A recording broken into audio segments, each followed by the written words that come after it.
नमस्कार बच्चों, कैसे हो आप सब। मुझे आशा है कि सभी बच्चे अपने घर पर कुशल मंगल से होंगे। तो आज जो आप वीडियो देखने वाले हैं उस वीडियो को देख करके कमेंट बॉक्स में ज़रूर बताइएगा कि आपने इस वीडियो से क्या सीखा। आज हम इस वीडियो में समझने वाले हैं मंजरी, कक्षा 8 की जो हिंदी की पुस्तक है मंजरी, और मंजरी में है अनिवार्य संस्कृत। संस्कृत समझने में विद्यार्थी को बहुत ही मुश्किल होती है। आप इस वीडियो को पूरा देखिए, आपकी मुश्किल हल होने वाली है, क्योंकि बहुत ही आसान तरीके से आपको इसका अनुवाद समझाया जाएगा। यह है अनिवार्य संस्कृत।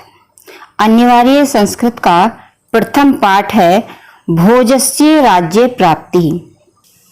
अनुवाद समझने से पहले संस्कृत में कुछ चिन्ह होते हैं, विभक्ति चिन्ह होते हैं। अगर आप उनको समझ लें कि जहां पर ये विभक्ति चिन्ह लगा है उसका मतलब क्या होगा। अब जहां पर ये लिखा है अस्य यानी आधा, सा और य, जहां भी ये लग जाता है उसका मतलब हो जाता है का, के, की। ठीक है, वाक्य के अनुसार हम का, के, की लगा लेते हैं। अब यहाँ पर जैसे लिखा है भोजस्य, तो इसका मतलब होगा भोज की राज्य प्राप्ति। भोजस्य राज्य प्राप्ति यानी भोज की राज्य प्राप्ति। समझ गए हिंदी? तो कितना आसान है संस्कृत को समझना। अब यहाँ पर लिखा है पुरा धारा राज्य, पुरा धारा राज्य। अब जहां पर लगती है एक ही मात्रा, ठीक है, ये सप्तमी विभक्ति का एक वचन है, तो यहाँ जहां पर एक ही मात्रा लगी हो उसका मतलब होता है या तो में होगा, पे होगा या पर होगा। ठीक है, में, पे, पर। पुरा का अर्थ होता है प्राचीन, यानी बहुत पहले, प्राचीन। और ये धारा एक राज्य का नाम है कि प्राचीन काल में, अभी हम बताया ना एक ही मात्रा लगेगी तो में, पे, पर कुछ भी आ सकता है, यानी में भी आ सकता है, पे भी आ सकता है, पर भी आ सकता है। तो पुरा धरा राज्य, इसका क्या मतलब होगा? प्राचीन काल में धारा राज्य में सिंधुल नाम का। अब यहाँ पर हिंदी बनाने के लिए आपको ये विसर्ग हटा देना है। ठीक है, सीधे लिखना है पुरा धरा राज्य सिंधुल नामक राजा चिरम प्रज्ञा पर्यपालितः। इसका मतलब है हिंदी में कि राजा ने प्रजा पर शासन किया। तस्य का अर्थ समझ लो। तस्य का अर्थ होता है उसकी या उसका। ठीक है, उसके के लिए भी और उसका के लिए भी तस्य ही आएगा। तस्य वृद्धा अवस्थाया भोजः इति पुत्रः अजायत। इसका अर्थ हुआ उसकी वृद्धा अवस्था में भोज नामक पुत्र, अजायत का अर्थ होता है उत्पन्न हुआ या पैदा हुआ।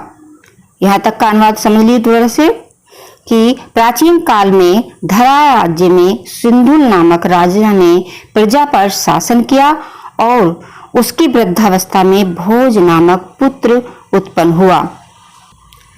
स यदा पंचवर्षीय आसीत, स माने वह, यदा माने जब, पंचवर्षीय 5 वर्ष का, आसीत माने था। वह जब 5 वर्ष का था, तदा माने तब। अब 2 शब्द आए हैं यदा और तदा, इनको याद रख लीजिए। यदा का अर्थ होता है जब और तदा का अर्थ होता है तब। जब वह 5 वर्ष का था तब, तस्य माने उसके, पिता, आत्मनः जरा, आत्मन माने अपने आप को, जरा कहते हैं बुढ़ापा। ठीक है, जरा माने बुढ़ापा। ठीक है, इसको याद रखिएगा। जरा का अर्थ होता है बुढ़ापा। वह जब 5 वर्ष का था तब उसके पिता अपने आप को या अपना बुढ़ापा देखकर, ज्ञात्वा माने जानकर, अनुज माने अपने छोटे भाई, महाबलम मुंज अवदत, अपने छोटे भाई मुंज से कहा। त्वम का अर्थ होता है तुम, त्वम का अर्थ होता है तुम, और मम का अर्थ होता है मेरे। तुम मेरे पुत्र भोज का परिपालय यानी पालन करना। अपि च यावद असो राज्य भारुम बोढ़ुम अक्षमः तावत त्वमेव राज्य कुरु। उस राजा ने कहा कि जब तक इस राज्य के भार को सहने में सक्षम हो तब तक तुम ही राज्य करो। यहाँ तक आपको अर्थ समझ में आ गया होगा और कहानी भी समझ में आ रही होगी कि जो एक सिंधुल नाम का राजा है उसने बहुत दिनों तक शासन किया। जब वो वृद्धावस्था में आया तो उसको एक पुत्र उत्पन्न हुआ जिसका नाम भोज था। और जब भोज 5 वर्ष का था तो भोज के पिता ने जाना कि मैं बूढ़ा हो गया हूँ तो मैं अपने पुत्र का लालन पालन नहीं कर सकता हूँ, तो उसने अपने छोटे भाई जिसका नाम मुंज था उसके पास जाकर के कहा कि जब तक ये छोटा बच्चा बड़ा नहीं हो जाता यानी राजा बनने के लायक नहीं बनता है तब तक हम इसका पालन करना, इसका पोषण करना। दिवंगते राजनी राज्य शासतः मुंजस्य पाप बुद्धि उत्पन्ना यद अयम बालो यदा युवा भविष्यति तदा अहम राजा न भविष्यामि। दिवंगते का मतलब होता है कि राजा के मरने पर जो मुंज था, जो उसका भाई मुंज था, मुंजस्य यानी मुंज की उसकी पाप बुद्धि पैदा हो गई और उसके दिमाग में आने लगा कि ये बालक जब जवान होगा तब मैं राजा नहीं होऊंगा। इसलिए उसने भोज को मारने का निश्चय किया। ततः स भोज्य हंतु निश्चय यानी उसने भोज को मारने का निश्चय कर लिया कि बचपन में ही मर जाएगा तो बड़ा होकर के राज्य नहीं मांगेगा। स्वमित्रम वत्सराज प्राह उसने अपने मित्र, स्व माने अपने मित्र को, वत्सराज उसका मित्र कौन था, वत्सराज उसको बुलाया और कहा त्वम माने तुम, भुवनेश्वरी विपने का अर्थ होता है जंगल, निसाया भोज्य हत्वा तस्य सिरम मह्यम देहि उसने कहा कि तुम भुवनेश्वरी के जंगल में जाओ और निशा माने होती है रात में जाकर के भोज की हत्या करके उसका सिर मह्यम देहि, मह्यम का अर्थ होता है मुझे देना। मुंज को इतना भय था कि कहीं ये जिंदा रहा तो बड़ा होकर के मुझसे राज्य भार ले लेगा, तो इसलिए जो उसका मित्र था उसने कहा कि तुम इसको कहाँ ले जाओ, भुवनेश्वरी विपने माने जंगल में ले जाओ और वहां पर इसकी हत्या करना और हत्या करने का सबूत लाना, इसका सिर ला करके मुझे दिखाना। वत्सराज रात्रो भोज्यम भुवनेश्वरी मंदिर नीत्वा अवोचतः वत्सराज भोज को रात में भुवनेश्वरी मंदिर ले जाकर के अवोचतः माने बोला, राजा भवतः बध आदिष्टम इति उसने कहा कि राजा ने आपको मारने का आदेश दिया है। तस्मिन काले भोज्य स्वर रक्तेन बट पत्रे एक श्लोकम अलिखत। इसके बाद बच्चों जब उसको पता चला कि उसके पिता के भाई ने ही मारने का आदेश दिया है तब भोज ने क्या किया, एक बट वृक्ष से एक पत्ता निकाला, तोड़ा और उस पत्ते पर एक श्लोक लिखा। 3 श्लोकेन वैराग्यपन्न वत्सराज भोजम भूमि ग्रहांतरे सुरक्षितवान। और उस श्लोक को जब वत्सराज ने पढ़ा तो उसके मन में भी एक वैराग्य, एक ज्ञान उत्पन्न हो गया और उसने क्या किया, भूमि ग्रहांतरे का अर्थ होता है कि भूमिगत तहखाना, उस भोज को तहखाने में छुपा दिया। और स्वम च कृतिम मस्तकः राजान दृश्यता प्राह श्रीमता यद आदिष्टम तत् साधितम इति। अब वत्सराज को यह भी चिंता थी कि मैंने भोज को उसमें तो छिपा दिया है तहखाने में, लेकिन राजा मुझसे सिर मांगेगा, तो उसने एक कृत्रिम कहते हैं बनावटी मस्तिष्क लिया, मतलब उसने तैयार किया होगा किसी भी तरह से एक कृत्रिम मतलब बनावटी, और उस राजा को दृश्यत्वा प्राह दिखा करके कहा, श्रीमता यद आदिष्टम तत् साधितम। वत्सराज ने राजा से कहा कि श्रीमान मुझे जैसा आदेश मिला वैसा पूरा किया। ततः भोजस्य तत्पत्रम राज्ञे अददातः राजा पत्रा अक्षराणि अवाच्यत। वत्सराज ने उसने भोज के उस पत्र को राजा को दे दिया और राजा ने उस पत्र के अक्षर को पढ़ा। ऐसा क्या लिखा था इस श्लोक में कि राजा का मन ही बदल गया।